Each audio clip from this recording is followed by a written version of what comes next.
Доделувањето на грантот од програмата Амбасадорски фонд на Соединетите американски држави за заштита на културата, the US Ambassadors Fund for Cultural Preservation 2018, представува најголемо достигнување во менаџерската практика на Националната галерија на Македонија и обезбедување на небуџетски извор на средства.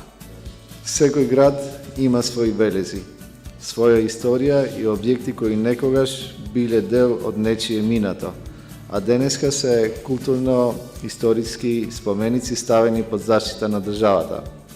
Затоа ми е особено задоволство што денеска овде, во Чифте Амамот, кој е вреден споменик на профаната архитектура од отоманскиот период, сместен во старата Скопска чаршија, со амбасадорот Джейс Бейли подпишуваме уште еден договор за грант кој го доделува Амбасадорскиот фонд за културно наследство на Соединетите американски држави за 2018 година.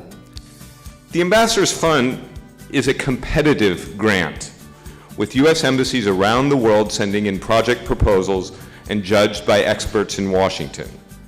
And to be very frank, it is rare to see so many projects being realized in one place. It is a testament to the cultural value of the Old Bazaar, not just for Macedonia, but for the world.